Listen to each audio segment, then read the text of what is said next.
Bonjour à tous et à toutes les amis et bienvenue sur ma chaîne YouTube Soso Voyage. Donc dans cette vidéo les amis, je vais vous expliquer un petit peu mon expérience Erasmus et également mon ressenti, comment j'ai vécu de A à Z mon Erasmus.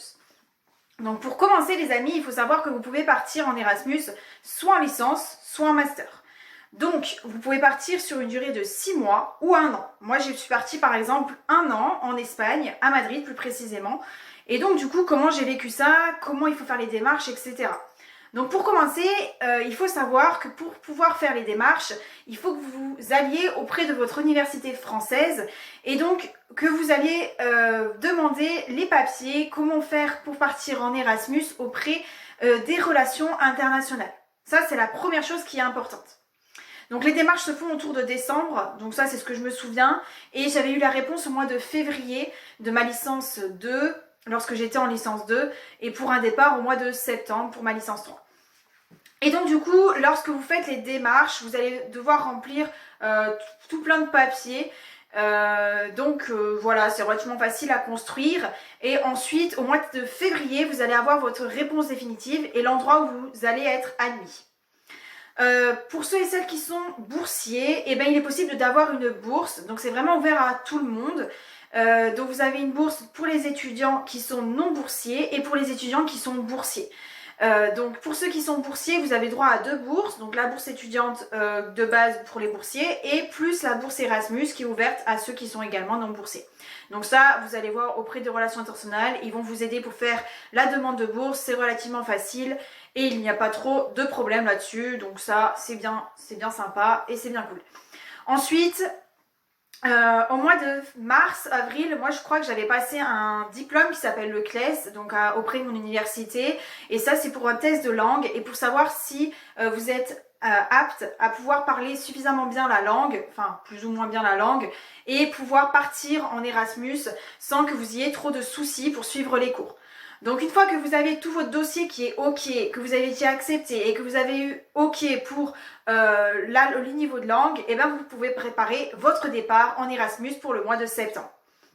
Donc pour ma part, j'avais préparé mon année universitaire en cherchant un logement. Donc moi je cherchais en colocation et je vous recommande à 10 000% la colocation. Pour faire des rencontres c'est juste top et c'est aussi beaucoup moins cher. Dans une grosse ville comme Madrid c'est quand même beaucoup plus sympa. Donc vraiment je vous le recommande à 10 000% la coloc, c'est vraiment génial.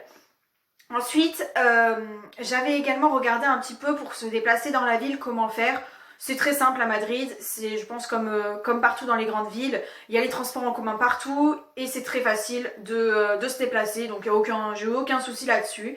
Et également, je vous conseille de prévoir un petit budget ou un gros budget en fonction de vous, ça dépend de ce que vous souhaitez faire pendant votre année. Sachant que c'est quand même une année qui est quand même relativement facile à valider, donc moi je vous conseille de voyager un maximum, ça vous fera apprendre un maximum de choses autour de vous et c'est juste génial. Donc ça c'est pour la première chose que je souhaitais vous dire pour le départ, avant le départ, comment faire et comment s'organise tout ça. Ensuite, après, l'arrivée sur place. Donc, je vous conseille de préparer bien votre contrat pédagogique au préalable et de bien regarder les cours que vous devriez suivre en France par rapport à vos cours en Espagne, par exemple pour moi, puisque parfois il y a des écarts entre les pays et c'est bien d'avoir des cours qui sont plus ou moins similaires pour pas avoir trop d'écart entre les deux pays. Donc ça, c'est plutôt cool et c'est relativement facile à avoir pour correspondre et surtout que vous avez pas mal d'aide avec l'administration. Enfin bon, ça c'est relativement facile, j'ai pas eu trop de soucis là-dessus. Ensuite, mon année, comment elle s'est déroulée. Donc moi, comme je suis partie 1 an, j'ai été en colocation, comme je vous l'ai dit juste avant, et vraiment, j'ai décidé de voyager un maximum. Genre moi, je partais vraiment toutes les semaines, tous les week-ends, je suis à droite, à gauche, j'étais soit en Espagne, dans une ville en Espagne, peu importe. Donc moi, j'ai fait quasiment tout le tour de l'Espagne pendant 1 an et plus quasiment tout le tour de l'Europe. Donc j'ai vraiment voyagé un maximum et je vous le recommande juste à 10 000%. C'est une année qui est relativement facile à valider, il faut le savoir. Et si vous suivez bien les cours, que vous soyez bien attentif, franchement les profs sont vachement compréhensifs, que vous savez pas parler parfaitement la langue et vraiment l'année est quand même relativement facile à valider. Et donc voilà, donc vraiment je vous conseille de voyager un maximum. Également au niveau des rencontres, donc vraiment c'est une année où je vous conseille de vous mélanger avec un maximum de personnes qui viennent de l'étranger, qui sont en Erasmus comme vous. C'est une année qui est juste kiffante à 10 000%, vous allez avoir gagné beaucoup de confiance en vous. Moi ça a été mon cas, une indépendance mais juste beaucoup plus importante. Vraiment c'est juste trop bien, vous devez vous débrouiller tous les jours tout seul. Enfin c'est vraiment une année hyper enrichissante sur tous les points de vue, une culture différente, des rencontres avec des nationalités de tous les pays, également vous allez devoir parler tous les jours une autre langue. Et vraiment, c'est juste génial. Pour progresser, c'est juste top. Et vraiment, vous allez gagner une grande ouverture d'esprit également. Et vraiment, si vous hésitez aujourd'hui de partir en Erasmus parce que vous avez votre copain en France ou parce que vous avez peur de l'inconnu, mais n'hésitez même pas, partez. Je vous conseille, c'est que 6 mois ou c'est que 1 an. Vous rentrez de temps en temps pour les vacances en France et tout se passera pour le mieux. Et vraiment, je vous recommande juste à 10 000%. Moi, c'était ma meilleure année de ma vie, clairement, pendant mes années d'études. Et vraiment, c'est juste dingue. Donc ça, c'est vraiment important de le savoir. Et ensuite, après, comment s'est passé mon retour en France. Donc, mon retour en France, pour ma part, il a été un peu compliqué. J'ai eu du mal à rentrer en France et à me réadapter un petit peu à la vie ici. Enfin, vraiment, c'était une année pas très... Enfin, un retour assez difficile. Et mais au final, après, vous réadaptez avec votre famille, vous retrouvez vos amis et vos marques. Et puis après, la vie revient un petit peu à la normale.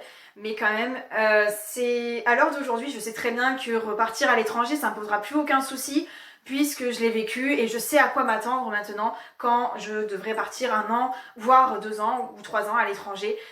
Donc voilà, donc vraiment je vous le recommande juste à 10 000%. Si vous hésitez encore, si vous avez besoin de conseils, de renseignements ou besoin d'informations supplémentaires sur l'Erasmus, comment j'ai vécu un peu plus en détail mon Erasmus, si vous avez des questions concernant les transports, où se loger, comment trouver un logement à Madrid, n'hésitez vraiment pas à laisser un petit commentaire juste en dessous de cette vidéo et je me ferai un plaisir de vous y répondre. Sur ce les amis, je vais vous laisser et je vous dis à très vite pour une nouvelle vidéo.